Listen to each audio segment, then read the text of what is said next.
Bismillahirrahmanirrahim. Assalamualaikum warahmatullahi wabarakatuh. Hai. Jumpa lagi bersama Bu Nuri. Masih di pelajaran tematik tema 1, Indahnya Kebersamaan, kelas 4, subtema 2, Keberagaman Budaya Bangsaku, muatan mata pelajaran Bahasa Indonesia dan IPS. Sebelum kita mulai pembelajaran hari ini, mari kita awali dengan membaca doa bersama. Bismillahirrahmanirrahim. Mari belajar dengan penuh semangat. Nah, tema hari ini kita masih membahas tentang gagasan pokok dan gagasan pendukung dalam bentuk diagram. Video pembelajaran Bu Nuri sebelumnya, Bu Nuri sudah memberikan contoh sedikit setelah kita menemukan gagasan pokok dan gagasan pendukung, itu bisa dibentuk diagram. Nah, caranya seperti ini. Cara menentukan gagasan pokok dan gagasan pendukung dalam bentuk diagram. 1. Bacalah paragraf dengan seksama. 2. Cermatilah kalimat pertama hingga kalimat terakhir. 3. Tentukanlah gagasan pokok dan gagasan pendukung pada paragraf. 4. Gagasan pokok adalah bagian inti dapat ditulis di bagian atas atau tengah. Gagasan pendukung adalah cabang-cabang dari gagasan pokok, dapat ditulis di bagian samping atau bawah gagasan pokok.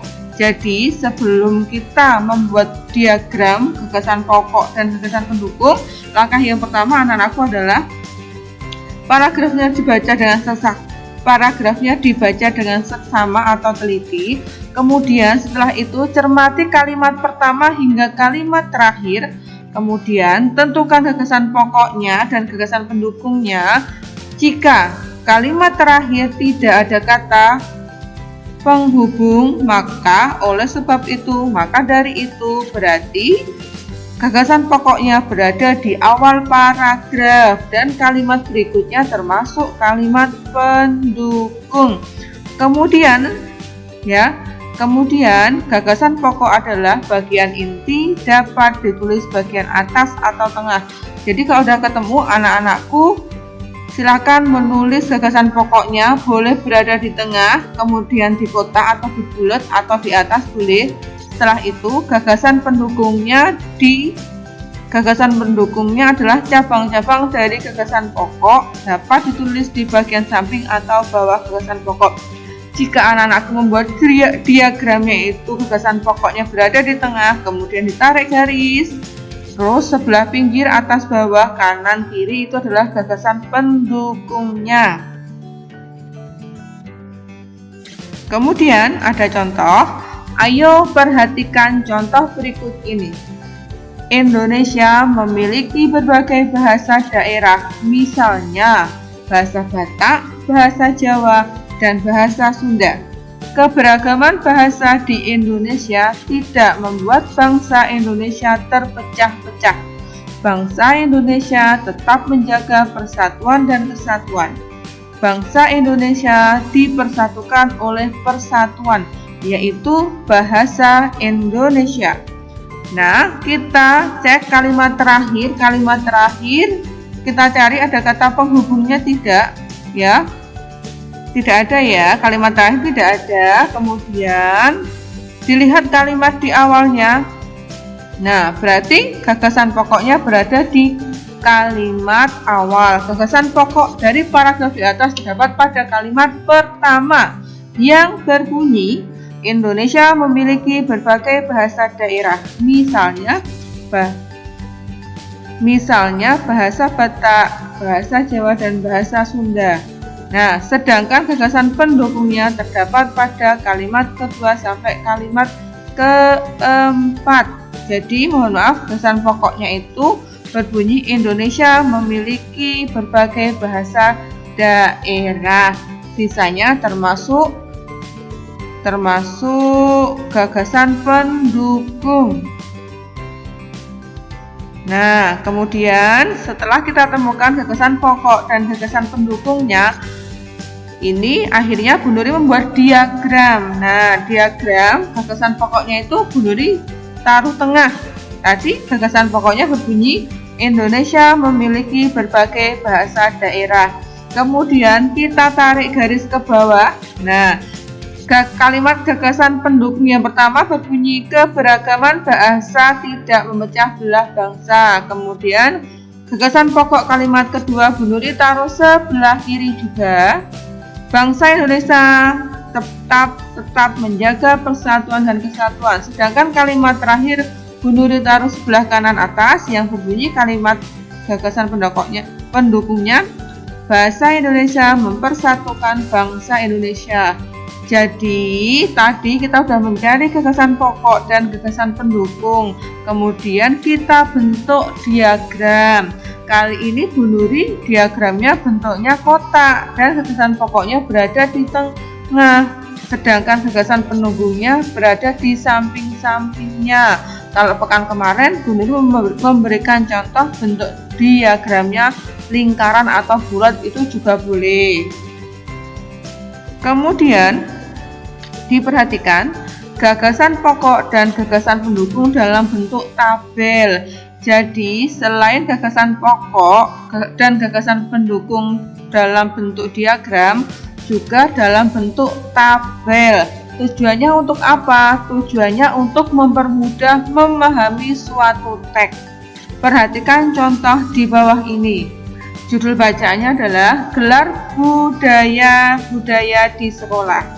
Nah, guru bacakan, keberagaman tidak hanya terdapat di lingkungan masyarakat, tetapi juga di lingkungan sekolah. Para siswa di sekolah Udin terdiri atas berbagai suku bangsa. Mereka berasal dari berbagai daerah di Indonesia.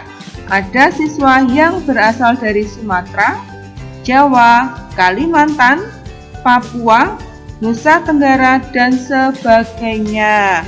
Nah, sekarang langkahnya berikutnya adalah kita cari gagasan pokoknya dulu. Nah, di kalimat terakhir tidak ada kata penghubungnya, berarti gagasan pokoknya berada di awal paragraf. Sudah Bu Guru tandai ya. Ya, yang berwarna coklat itu gagasan pokoknya, sedangkan gagasan pendukungnya itu kalimat yang berwarna hijau. Sekarang sudah ketemu gagasan pokok dan gagasan pendukung, kemudian kita buat tabel.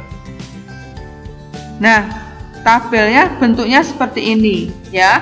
Kolom pertama paragraf, karena tadi hanya satu paragraf berarti kita isi satu.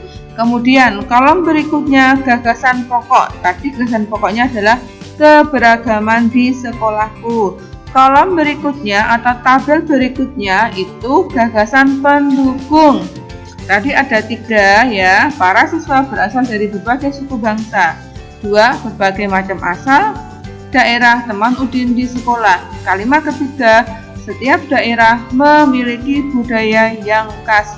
Mudah bukan membuat gagasan pokok dan pendukung dibuat secara tabel. Nah, sekarang materi berikutnya adalah keberagaman agama di Indonesia. Jadi, anak-anakku, di negara kita itu ada 6 agama yang diakui oleh negara Indonesia. Yang pertama, Islam, Kristen, Katolik, Hindu, Buddha, dan Konghucu. Nah, yang pertama agama Islam. Nama kitabnya apa?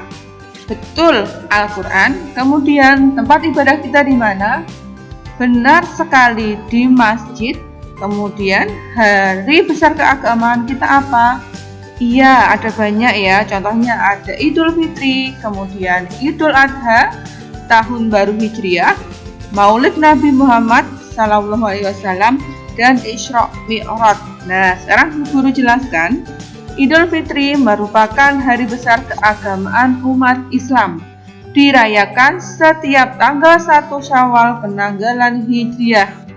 Sebelum Idul Fitri, umat Islam melaksanakan ibadah puasa selama 1 bulan. Pada saat Idul Fitri, umat Islam mengunjungi sanak saudara untuk berkumpul dan bermaaf-maafan.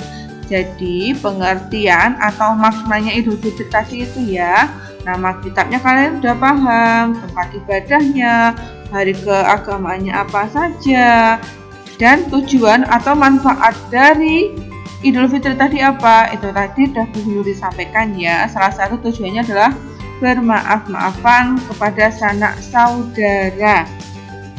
Kemudian agama Kristen. Nama kitabnya Alkitab, tempat ibadah gereja, hari besar keagamaan, ada hari Natal, hari Jumat Agung, hari Paskah, dan kenaikan Isa Al-Masih. Nah, Natal itu merupakan hari besar keagamaan umat Kristen dan Katolik. Ya, diperingati setiap tanggal 25 Desember. Natal itu merupakan peringatan hari kelahiran Yesus. Hari Natal dirayakan dengan penuh sukacita. Nah, agama Kristen sama Katolik itu sama. Nama kitabnya sama, Alkitab, tempat ibadah juga sama, gereja. Hari besar keagamaan pun juga sama, ada Natal, Jumat Agung, hari Paskah, dan kenaikan Isa Al-Masih. Ya, jadi sama ya, diperingati juga sama. Nah, jadi nama kitab, tempat ibadah, hari besar keagamaan itu sama ya, agama Katolik sama Kristen. Kemudian agama Hindu, ada yang sudah tahu nama kitab sucinya apa? Betul, nama kitabnya adalah Weda, tempat ibadah pura, hari besar keagamaan antara lain hari Nyepi, hari Saraswati, dan hari Pager Wesi. Hari Raya Nyepi merupakan hari besar keagamaan umat Hindu. Dirayakan setiap tahun baru Saka pada penanggalan Saka. Saat perayaan Nyepi, umat Hindu berdiam diri di rumah tanpa melakukan aktivitas apapun selain berdoa dan introspeksi diri. Biasanya di mana, Bu, saya ketemu orang-orang agama Hindu yang sedang melaksanakan ibadah? Biasanya itu di Bali. Di Bali itu banyak banget umat beragama Hindu atau Buddha. Di daerah kita ada, tapi hanya beberapa saja. Kemudian agama Buddha, nama kitabnya adalah Tripitaka, tempat ibadah vihara atau wihara boleh. Hari besar keagamaan adalah hari Waisak, hari Asada, dan hari Katina. Hari Raya Waisak merupakan hari besar keagamaan umat Buddha. Perayaan Waisak biasanya dipusatkan di kompleks Candi Borobudur. Nah, kemudian agama yang terakhir yaitu adalah agama Konghucu. Nama kitabnya sebenarnya banyak, Bunduri ambil satu contoh saja. Sisu Wujing, tempat ibadahnya di Kelenteng. Ini pusatnya di mana? Di Semarang. Kemudian hari besar keagamaan adalah Tahun Baru Imlek dan Cap Gomeh. Hari Raya Imlek merupakan hari besar keagamaan Konghucu. Perayaan Tahun Baru Imlek dimulai dari hari pertama bulan pertama penanggalan Tionghoa. Pada perayaan tersebut terdapat tradisi pembagian angpau setelah sembahyang di kelenteng, yang biasanya di TV-TV yang mengucapkan itu mohon maaf gong si facai. Nah, itu berarti agamanya apa? Konghucu. Nah, untuk kesimpulan pembelajaran hari ini kita sudah belajar tentang menentukan gagasan pokok dan gagasan pendukung dalam bentuk diagram. Boleh gagasan pokok berada di tengah, boleh gagasan pokoknya berada di atas, boleh. Mau bentuknya dilingkari atau bulat atau kotak boleh, dan boleh dibentuk tabel. Tujuannya apa? Kalau gagasan pokok dan gagasan pendukung dibentuk dalam tabel, biar anak-anakku semuanya memahaminya lebih jelas. Kemudian kita sudah belajar tentang keanekaragaman agama di Indonesia. Di negara kita tadi diakui berapa agama? Benar sekali, ada 6, ada Islam, Kristen, Katolik, Hindu, Buddha, dan Konghucu. Walaupun kita berbeda-beda agama, tapi kita harus tetap rukun dan saling menghargai dan tentunya saling toleransi.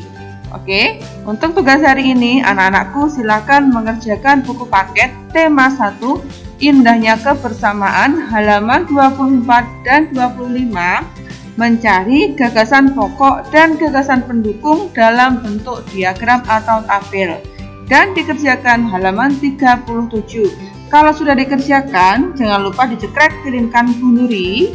Ya, saya pasti bisa. Pesannya Bu Nuri, jangan lupa sholat 5 waktu, patuhi protokol kesehatan, tetap ceria, tetap semangat, Allahu Akbar. Terima kasih dari Bu Nuri, mohon maaf, dan sampai jumpa di pembelajaran video berikutnya.